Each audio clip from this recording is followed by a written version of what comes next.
Hello दोस्तों, मैं आशा करता हूं कि आप सभी ठीक और स्वस्थ होंगे। मैं आप सभी दोस्तों का मानेश क्लासेज यूट्यूब चैनल पर स्वागत करता हूं।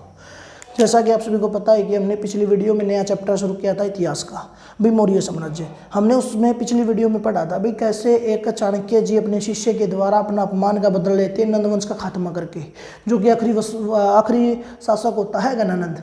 उस बदला लेने के बाद भाई नए वंश की शुरुआत होती है, जिसका महामंत्री कौन होता है? चाणक्य जी, कौटिल्य जी, विष्णुगुप्त जी। तो इसके द्वारा हमने इनके क्या पढ़ा था भाई? कल पिछली वाली वीडियो में पढ़ा था कि चंद्रगुप्त मौर्य था जो इसका पहली विश्व की पहली संधि मानी जाती है प्राचीन भारत की।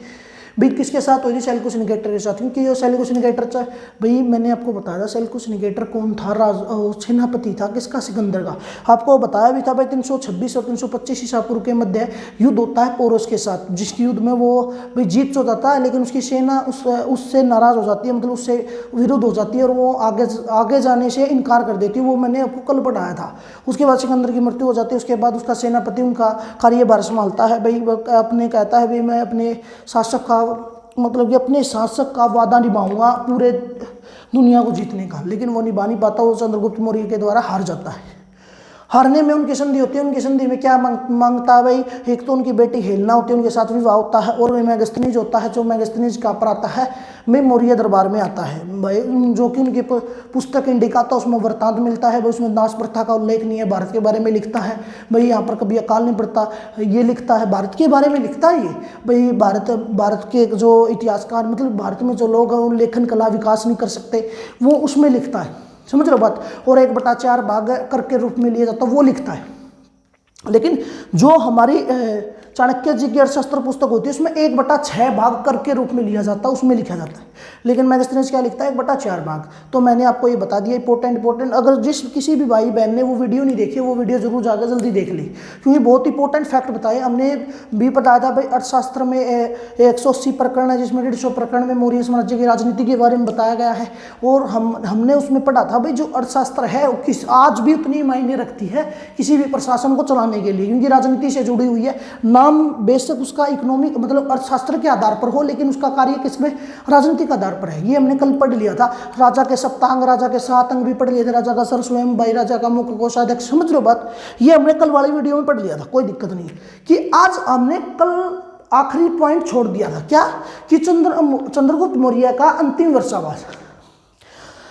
क्या होता है जब चंद्रगुप्त मौर्य जी अपने अंतिम वर्षावास मतलब कि चंद्रगुप्त मौर्य का शासनकाल बता दूं मैं आपको भाई 322 ईसापुर से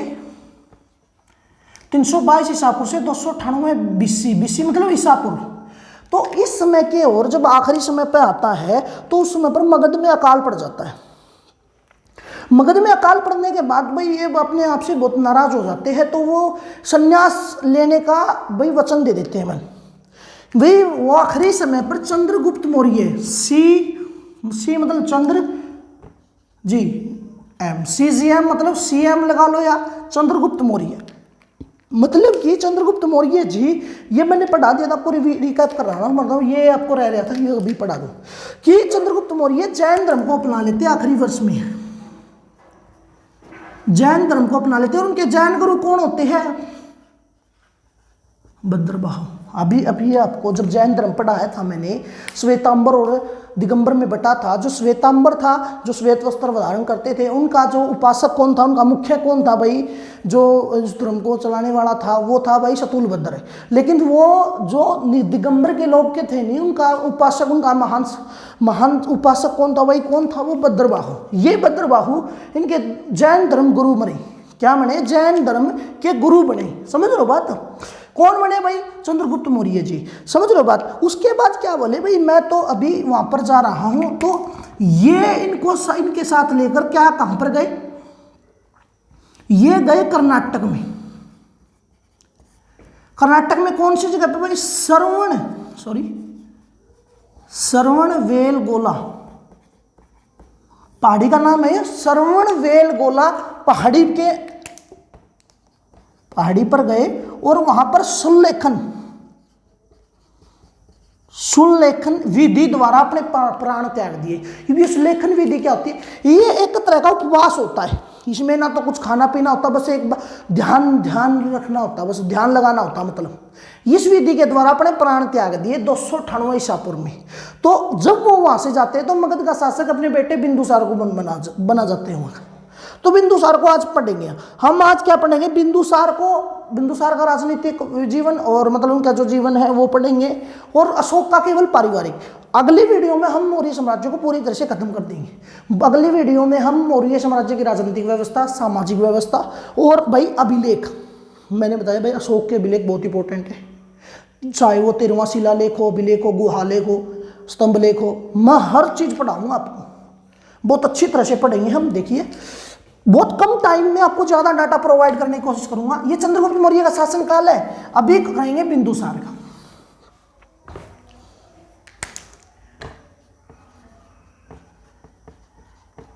क्या हुआ? जो बिंदुसार था जी, बिंदुसार ने 298 ईसापुर से 273 बीसी तक शासन किया मगध पर। भाई इनका नाम बिंदुसार क्यों पड़ा? पहले तो इनका नाम बता दो भाई। इनके नाम कई नामों का वर्ण मिलता है। देखो, एक तो इनका मित्रघात का वर्ण मिलता है। भैया मित्रघात का मतलब ये ज्यादातर कौन कहते थे? यूनानी इतिहासकार इन्होंने इनका नाम दिया है, यूनानी इतिहासकार। अमित्रघात का मतलब होता है शत्रुओं का नाश करने वाला, जिसका कोई शत्रु जीवित ना हो, मतलब शत्रुओं को खत्म कर दिया हो उसने, ये नाम दिया गया। और इनका मिलता है वायु पुराण में। मैंने आपको जो पढ़ाया था कि भाई समाज, जो मौर्य समाज है नी, इनका वर्ण किस में मिलता है, तो उसमें मैंने पुराण भी बताए थे। तो पुराण में मैंने बताया था कि भाई जो बिंदुसार का वर्ण वायु पुराण में भद्रसार के नाम से जाना जाता है बिंदुसार को, इसमें वर्ण मिलता है। समझ में आई बात? आशा करता हूं आप सभी को इसके नामकरण का समझ में आ गया होगा। जो बिंदुसार था नहीं, इसका नाम बिंदुसार क्यों पड़ा? तो माना जाता है कि जो चाणक्य जी थे, कौटिल्य जी थे, वो अपने शिष्य चंद्रगुप्त मौर्य को क्या मतलब कि चंद्रगुप्त मौर्य के खाने में एक बूंद जहर की मिलाते थे कि भाई को अगर कोई कूटनीति करने की सोचे, अगर कोई शासक को मारना चाहे जहर से, तो उसके ऊपर इतना इफेक्ट ना हो जो कि वो जल्दी मर जाए। मतलब समझ रहे हो बात? उसको आदी हो जाए उसका शरीर जहर से।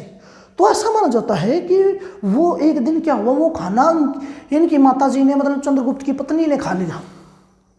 तो भाई वो गर्भ से थी, तो गर्भ के कारण भाई वो जहर उनके अंदर फैलने लगा। तो चाणक्य जी ने क्या किया, उस बच्चे को बचाने के लिए उसको सर्जरी होता है, सर्जरी ऑपरेशन कर दिया, मतलब सर्जरी कर ये निकाल लिया।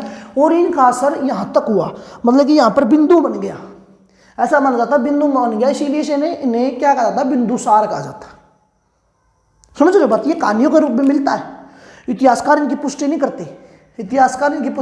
मतलब कि इतिहासकार किसी अभिलेख में वर्ण नहीं मिलता हमें। समझ रहे हो बात? तो ये चीजें थी भाई इनके बारे में। और क्या इंपॉर्टेंट था? जो बिंदुसार था नहीं, इनका सबसे महत्वपूर्ण कार्य था कि ये विदेशों के साथ अच्छे संबंध बनाते थे। मतलब कि जो इनके पिताजी से चंद्रगुप्त मौर्य के बाद ये ऐसे शासक थे जिन्होंने खुलकर ऐसी संधियां की विदेशों के साथ, विदेशी शासकों के साथ की। भाई इसका वर्ण मिलता है हमें, इंपॉर्टेंट फैक्ट भी है इनमें कई कि देखेंगे हम कि भाई अभी बता रहा हूं मैं, इंपॉर्टेंट फैक्ट बता रहा हूं आपको, ठीक है। बिंदुसार के समय एक आता है भाई इंपॉर्टेंट, देखो मिस्र का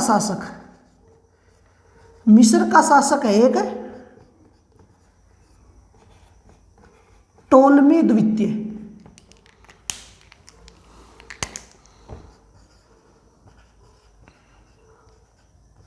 जो मिस्र का शासक है नहीं, टोलमी द्वितीय, ये क्या करता है, अपने अपने अपने राजदूत को बिंदुसार के दरबार में भेजता है, संधि के लिए भेजता है। समझ रहे हो बात है? डायोनिसिस किसको भेजता है? डायोनिसिस।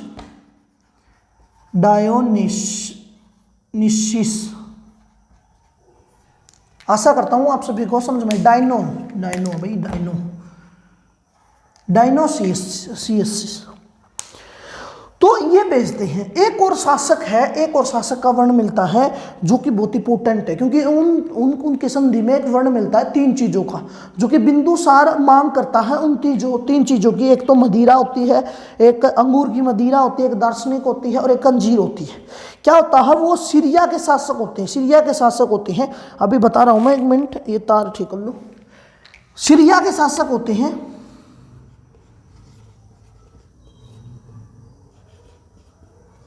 एंटियोकस।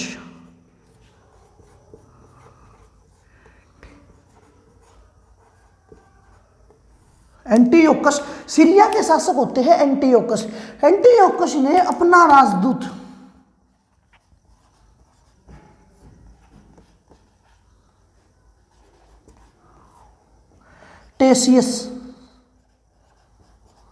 टेसियस को भेजता है कहां पर भाई, इनके दरबार में। तो बिंदुसार 3 चीजों की मांग करते हैं। एक तो अंगूर की मदिरा, मदिरा मतलब शराब, वाइन, मदिरा मतलब अंगूर की मदिरा, और दूसरा दार्शनिक, दार्शनिक पता होगा आपको, डनसिंगल। तीसरा भाई, तीसरा मांग करते हैं वो अंगूर की मदिरा और दार्शनिक और अंजीर। तो इनका क्या जवाब आता भाई, क्या देते हैं तीनों चीजें। देखो जो एंटियोकस है नहीं, वो कहते हैं कि हम नहीं आपको अंगूर की मदिरा और अंजीर तो दे देंगे, लेकिन दार्शनिक हम दे नहीं सकते। किसी अपने देश से बाहर को दार्शनिक हम नहीं दे सकते, ये हमारी परंपरा के खिलाफ है। तो वो उनको इनकार कर देते हैं। ये दो चीजें तो दे देते हैं, लेकिन दूसरी जो कि दार्शनिक है वो उनको देने से क्या कर देते हैं, इनकार कर देते हैं। आशा करता हूं आप सभी को समझ में आ गया होगा। ये महत्वपूर्ण बातें हैं। क्यों महत्वपूर्ण है, क्योंकि भाई ये पूछ लेता है, किसी भी कॉम्पिटिशन एग्जाम में पूछ लेता है। इनका बहुत अच्छा संबंध था विदेशी शासकों के साथ, इनकी संधियों का वर्ण भी मिलता है। समझ में आया मत। और इनके नहीं, इनका देखो अभी बताता हूं मैं, 1 मिनट। देखो इनकी ने 16 रानियां होती है, 16 रानियां होती है और 101 पुत्र होते हैं। 101 पुत्र में से एक होता है अशोक, जिसके बारे में हम पढ़ेंगे, और सबसे बड़ा पुत्र होता है सुसीम। कई इतिहासकार इन्हें लड़की मानते हैं, कई इतिहासकार इन्हें सुसीम लड़का मानते हैं। समझ रहे हो बात। अशोक 101 पुत्र होते हैं। अशोक है नहीं जो अशोक, ये अभी इनके पिता का शासन के समय उज्जैन के राज्यपाल है। ये कहां के, उज्जैन के राज्यपाल है, ये मुखिया है, मतलब वहां के हेड है। क्या कहा मैंने, इंपॉर्टेंट पर्सन है। बिंदुसार के शासनकाल में अशोक कहां के राज्यपाल है, उज्जैन के। समझ रहे हो बात। और सुसीम कहां के हैं, सबसे बड़े पुत्र तक्षशिला के। क्यों बता रहा हूं मैं, अभी इंपॉर्टेंट है। क्या हुआ कि भाई जो बिंदुसार है नहीं, बिंदुसार के समय पर 2 विद्रोह हुए। कहां पर, तक्षशिला में। एक तो भाई लोगों ने, जनता ने किया, दूसरा अमात्यों ने किया। अब अमात्य कौन है वैसे, आप बोलोगे भी सर अमात्य कौन है। देखो जब हम राजनीतिक व्यवस्था पढ़ेंगे नहीं, हम पढ़ेंगे भी मौर्य दरबार में 500 अमात्य होते थे और इनका एक महामंत्री होता था। समझ गए होंगे। अमात्य होते हैं मंत्री, मंत्रिमंडल में कितने सदस्य होते थे, 500। 500 में से एक मुख्यमंत्री होता था। तो अभी मुख्यमंत्री की बता दूं, शुरुआत में बिंदुसार का मुख्यमंत्री महामंत्री कौन था भाई, कौन था, चाणक्य जी थे, कौटिल्य जी थे। लेकिन जो मैंने आपको घटना बताई, वो घटना किसी ने इनको बता दी भाई, माना जाता है कि इनको फिर हटा दिया था चाणक्य जी को, और यहाँ के एक नए महामंत्री बने बिंदुसार के समय, खल्लाटक। समझ रहे हो बात। आशा करता हूं आप सभी को ये समझ में आ गया, खल्लाटक समझ में रहा है। और सुसीम यहाँ के भाई राज्यपाल थे। अभी ये घटना बता रहा हूं मैं। पहला विद्रोह इन्होंने किया, दूसरा विद्रोह अमात्यों ने किया। अमात्य क्या है, मंत्री, महामंत्री थे। ठीक है। बिंदुसार के समय महामंत्री कौन था, खल्लाटक। ज्यादातर खल्लाटक आएगा, अगर ऑप्शन में चाणक्य और खल्लाटक आए नहीं तो खल्लाटक उत्तर आता है। समझ में आई बात, बिंदुसार का। और अकबर का भी भाई अभी बता रहा हूं तो साथ में बता ही दूं भाई, राधागुप्त, इनके महामंत्री कौन थे, राधागुप्त। अभी आप बात आते हैं हम विद्रोह पर। भाई क्या कहा मैंने, भाई तक्षशिला में विद्रोह हो जाता है। विद्रोह होने के बाद भाई अपने पुत्र सुसीम को भेजता है, सुसीम को भेज देता है भाई बिंदुसार, भाई दबा दे इन विद्रोह को खत्म कर, कैसे भी कर। तो सुसीम उस विद्रोह को दबाने में असफल होता है, बिल्कुल उनको दबाने में सफल नहीं हो पाता। तो इसके बाद बिंदुसार अपने पुत्र अशोक को भेजता है वहाँ पर तक्षशिला में। तो तक्षशिला में वो इतनी मारकाट करता है कि भाई मंत्रियों को मारने के बाद जब जनता के पास पहुंचा, जनता उससे डर जाती है, बुरा खौफ हो जाता है उसका, तो विद्रोह वहीं की वहीं दब जाता है। समझ में आई बात? आशा करता हूँ आप सभी को समझ में आ गया होगा। क्या कहा मैंने, भाई दो विद्रोह होता है, दोनों विद्रोह को अशोक ही दबाता है, क्योंकि इतनी मारकाट करता है वहाँ पर डर जाती है। समझ रहे हो बात? आशा करता हूँ आप सबको समझ में आया। देखो लंबी वीडियो क्यों नहीं बनाता मैं, क्योंकि इसलिए नहीं बनाता क्योंकि हमारे पास इतना इंस्ट्रूमेंट नहीं है, और इंस्ट्रूमेंट ना होने के कारण ये जो मेरा मोबाइल है ये बफरिंग होने से लग जाती है। वो बफरिंग का मतलब भाई ऐसे ले लग जाती है, ज़्यादा टाइम तक खड़ा होता है। तो इसी कारण है हम आध घंटे की वीडियो बनाए करेंगे, आराम से पढ़ेंगे, कोई ज़्यादा जल्दी नहीं है, कोई आराम से पेपर एग्जाम की तैयारी करेंगे। आशा करता हूँ आप सभी को समझ में आ गया होगा। क्या कहा मैंने, भाई अशोक का ये कौन है, महामंत्री है। ये कौन है, इसका महामंत्री खलाटक। ठीक है भाई, ये दो विद्रोह होते हैं, मात्यो और जनता ने क्या होता है, तो इस विद्रोह को कौन दबाता है, अशोक दबाता है। समझ में आई भाई? इन विद्रोह को दबा देता है ये सुशी में नहीं, अभी बताऊंगा मैं जब अशोक को पढ़ेंगे। नहीं अभी पढ़ते हैं इनको, एक मिनट, एक दो घटना हो रही इसकी बिंदुसार की।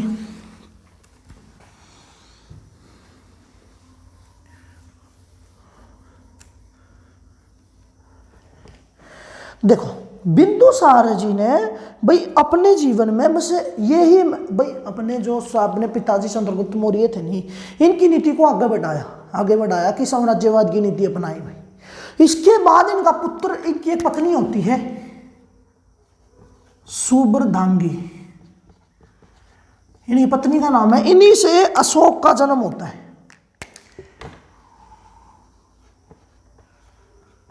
अशोक महान भाई कब तक, 269 से।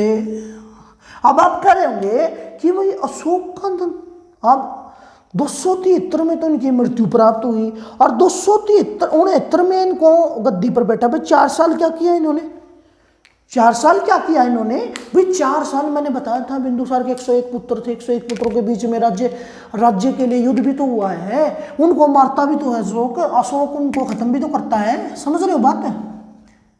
आशा करता हूँ आप सभी को समझ में आ रहा होगा। मैंने क्या कहा कि बिंदुसार के 101 पुत्र होते हैं, 101 पुत्र में तो एक भाई को बचा देता है सुसीम को। ठीक है, बताऊंगा मैं। तो अशोक महान अपने भाइयों को मारने के बाद 269 में अभिषेक करवाता, अपना राज्याभिषेक करवाता है। समझ में आई बात भाई? इनका पता कैसे चलता, हमने इनके नाम भी कई है। देखो जैसे कि विष्णु पुराण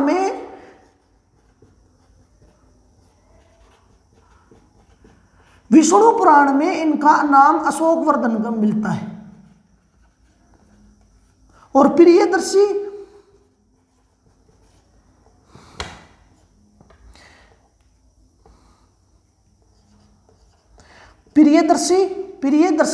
भाई इनका किसमें, कंधार के अभिलेख में मिलता है इनका नाम। और प्रियदर्शनी शासक, अभी रुको एक मिनट, क्या कहा मैंने भाई? गुहालेख भी छुपवाए थे इन्होंने भाई। बराबर गुहालेख में भी इनका वर्ण मिलता है। क्या बताया मैंने? बराबर के गुहालेख में भी इनका क्या मिलता है, वर्ण मिलता है। आशा करता हूँ आप सभी को समझ में आया। ठीक है नहीं, इनके नाम का इतिहास था ये तो भाई, इनका नाम कैसे पता लगा हमें, समझ में आई बात? जो अशोक था वो 8-9 साल तक तो अपने पिता, अपने दादाजी की साम्राज्यवादी नीति को अपनाता है, लेकिन 9वें साल जब कलिंग का युद्ध होता है नहीं, क्या हुआ कि 9वें साल मतलब कि भाई, मतलब कहने का मतलब 261, 8वें साल कह देते हैं, बाकी 9वें साल 261 ईसा पूर्व में युद्ध होता है एक कलिंग का युद्ध। बहुत इंपॉर्टेंट है भाई, बहुत ज्यादा इंपॉर्टेंट, पूछ लेता। कलिंग का युद्ध किस में वर्ण मिलता है भाई? 13वें शिलालेख में। इनका पहला अभिलेख बता सकता कोई दोस्त भाई अगर वीडियो देख रहा है, अशोक का पहला अभिलेख किसने पढ़ा था? एक तो पढ़ा और एक खोजा।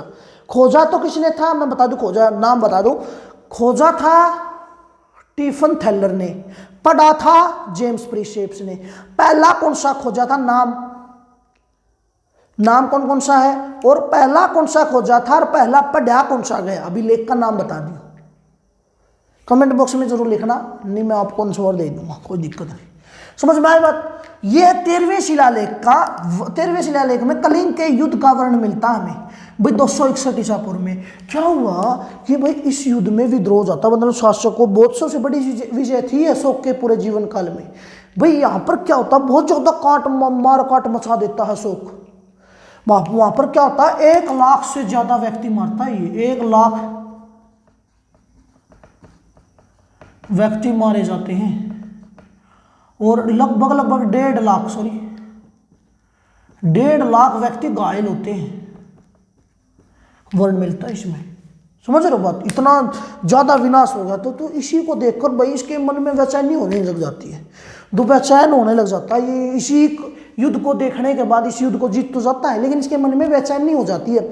मतलब इसके मन को पहली बार ऐसा था भाई, जीतने के बाद भी इसको खुशी महसूस नहीं हो रही थी अशोक को। तो एक बार क्या हुआ, गद्दी पे भाई अपने शासन दरबार में था, तो एक भिक्षु आया वहां पर भिक्षा लेने। तो वो बोला भाई इसके पास कुछ भी नहीं है, इस भिक्षु के पास कुछ भी नहीं है, लेकिन ये इतना खुश कैसे है? समझ रहे हो बात? अभी बताता हूं मैं आपको क्या हुआ कलिंग के युद्ध के बाद।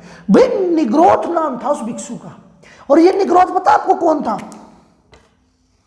ये निग्रोथ जो सुसीम था नहीं, उसका पुत्र था, जो क्या था, बौद्ध धर्म को अपना चुका था। क्या कहा मैंने? ये निग्रोथ दरबार में भिक्षा मांगने आता है तो भाई अशोक इसको चकित हो जाता देख के, भाई तो इतना खुश क्यों है, तेरे पास कुछ भी नहीं है भाई, इतना प्रसन्न कैसे, तो अपने मन को संतुष्ट कैसे करे? तो ये कहता है भाई मेरे जीवन में सब कुछ है, अगर देखोगे तो, अपने विचारों को समझोगे तो, अपने ज्ञान को समझोगे, अपने ज्ञान की प्राप्ति करो। तो ये इनसे बहुत ज्यादा प्रेरित होता है।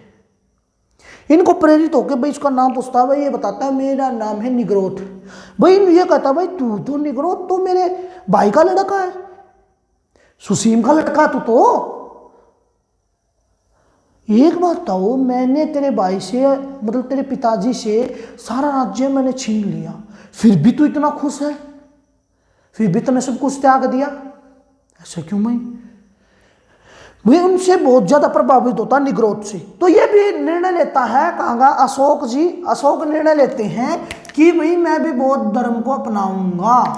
तो ये बौद्ध धर्म के, अभी लिख देता हूं मैं, बौद्ध धर्म की शिक्षा कहां से, किससे लेते हैं? बौद्ध धर्म की शिक्षा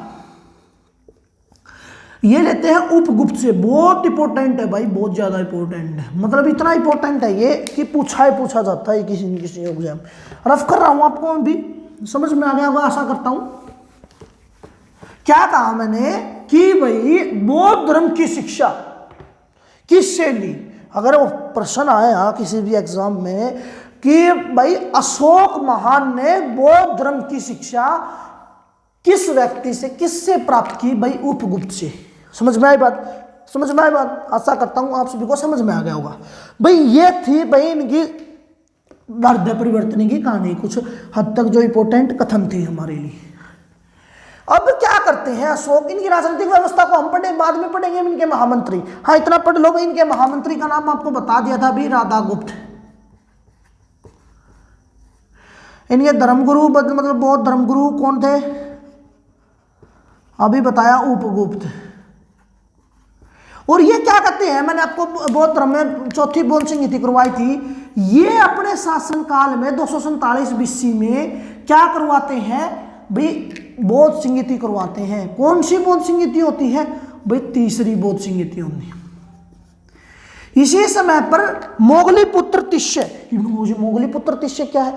जब ये धम्म का प्रचार करते हैं नहीं, ये अशोक महान जी अपने पुत्रों को कहते हैं कि भाई बौद्ध धर्म की बौद्ध धर्म को फैलाओ, इनकी शिक्षाओं को फैलाओ, दमम को फैलाओ। ये नया धर्म भी बनाते हैं दमम।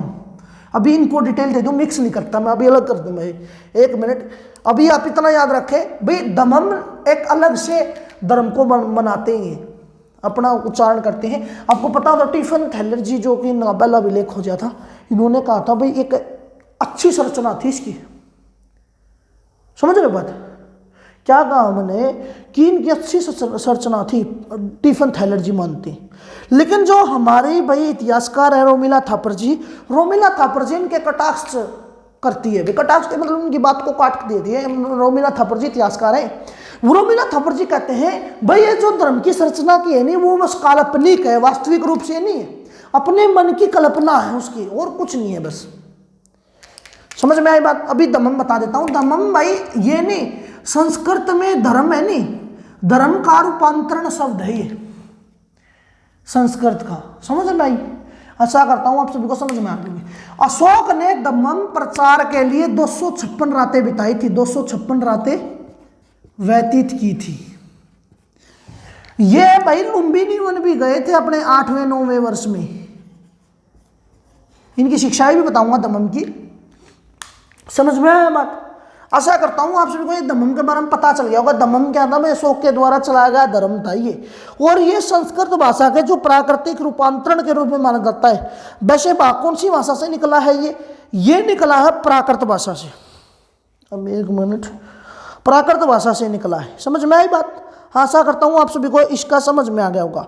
भाई इनका धर्म प्रचार के लिए इन्होंने कई गठन करी। एक मंत्री मतलब एक तरह से एक मंडल बना दिया, एक संगठन बना दिया दमन प्रचार के लिए। उनके हेड को क्या कहा गया? दमम महामत्र। दमम महामत्र ये क्या थे? ये ने इस संगठन को, दमम को फैलाने के लिए एक कमेटी बना दी, संगठन बना दिया, उसका हेड था दमम महामत्र। समझ रहे हो बात? आशा करता हूं आप सभी को समझ में आ गया हो। भाई इसमें क्या क्या नियम, क्या क्या थे रूल नियम? ये थे भाई, ये कहते थे भाई हिंसा न करो। इन्होंने भी कई सालों तक हिंसा त्याग दी, उसके बाद हिंसा नहीं की। लेकिन अभी बताता हूं मैं, हिंसा न करो,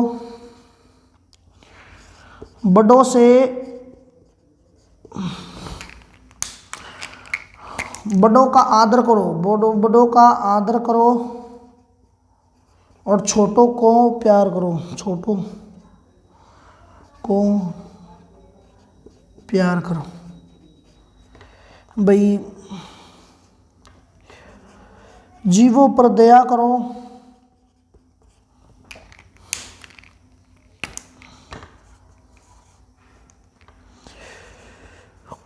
किसी की स्वतंत्रता न छीनो, मतलब किसी को कैद ना करो। मतलब इस तरह की स्किन की शिक्षाएं थी, आम से शिक्षाएं थी, जो कि बताया रखा आपको।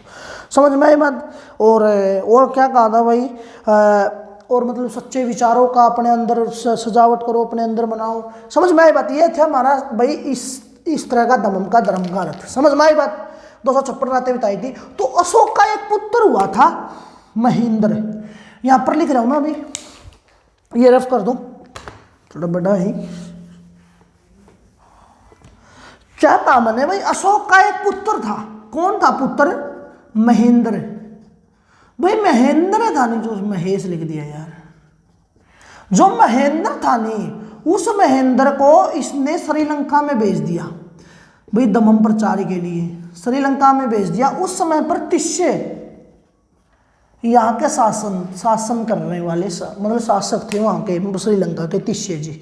यही वो तिस्से हैं, मुगली पुत्र तिस्से, जो कि तीसरी बौद्ध संहिता के अध्यक्ष बनते हैं और तीसरा पिटक लिखते हैं, अधिधम्म पिटक। नाम से ही पता चल रहा होगा, अधिधम्म पिटक, अधिधम्म पिटक। समझ रहे हो? नाम से पता चल जाएगा, दमम दमम। समझ रहे हो बात? ये यहां से निकला है। ये थे हमारे इंपॉर्टेंट फैक्ट अशोक के। समझ में बात? आशा करता हूं आप सभी को समझ में आ गया होगा। ये था भाई अशोक महान। अशोक महान ने जब कलिंग का युद्ध जीता, उस युद्ध में इतना नरसंहार देखकर इनका मन विचलित हो गया, हृदय परिवर्तन हो गया। तो हृदय परिवर्तन होने के बाद क्या हुआ कि इन्होंने वचन ले लिया कि मैं आज से कभी भी हथियारों को नहीं उठाऊंगा, किसी को जान से नहीं मारूंगा। ये बात कहने के बाद भी किसी भी अन्य शासक की इतनी हिम्मत नहीं हुई कि भाई मौर्य साम्राज्य पर हमला कर दे। ना ही वो विदेशी की हिम्मत हुई, ना ही किसकी भाई, ना ही किसी अन्य शासक की हुई। जो इससे अलग शासक है, जो मैंने बताया था भाई, इसके बेटे होते हैं महेंद्र होते हैं, कुणाल होते हैं, इस तरह के कई संप्रांति होते हैं। तो इनके बाद भाई कुणाल आते हैं, इनका एक बेटा होता बड़ा कुणाल, जो ज़्यादा ही महत्वपूर्ण नहीं है। अभी पढ़ा दूँ, मेरा इनके पारिवारिक जीवन को खत्म कर दूँ। ये अशोक जी थे। ये बात नहीं समझना चैप्टर खत्म हुआ, चैप्टर अभी खत्म नहीं हुआ। सामाजिक जीवन, राजनीतिक जीवन और अभिलेख, अशोक के अभिलेख, ये तो अभी रह रहे हैं, अभी तो पिक्चर बाकी है। समझ रहे हो बात? अभी तो मैंने इनके स्ट्रक्चर बस वैसे बताया है, अभी तो असली विशेषताएं रह रही हैं जो कि बहुत इंपॉर्टेंट है कॉम्पिटिशन एग्जाम में। समझ रहे हो बात? अशोक के बाद आते हैं इसके 3 पुत्र जी जिनका वन मिलता है भाई, हमारे कुणाल के बाद दशरथ के बाद संप्राति, और इनके बाद आखिरी शासक बृहद्रथ।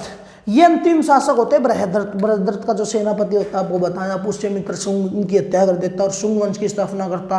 जो 84,000 मठ बनाए थे नहीं अशोक ने, उनको खत्म करने का वचन लेता है कौन? पुष्यमित्र शुंग। ये उत्तर मौर्योत्तर काल में पढ़ेंगे हम पुष्यमित्र शुंग को।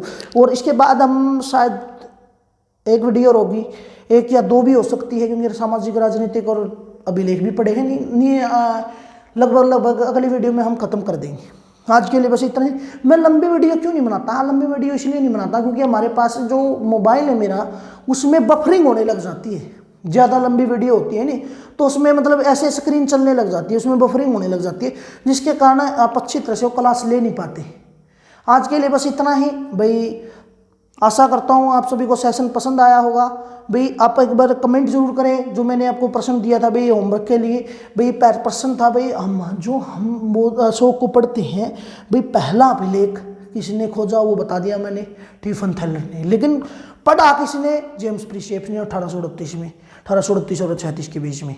तो उसमें भाई पहला अभिलेख खोजा कौन सा, नाम बताना है, और दूसरा अभिलेख पढ़ा कौन सा। सबसे पहले अभिलेख खोजा कौन सा और सबसे पहले पढ़ा अभिलेख कौन सा, ये बताना। आशा करता हूँ आप सभी को ये वीडियो पसंद आई हो। आज के लिए बस इतना ही। जय हिंद, जय भारत, धन्यवाद।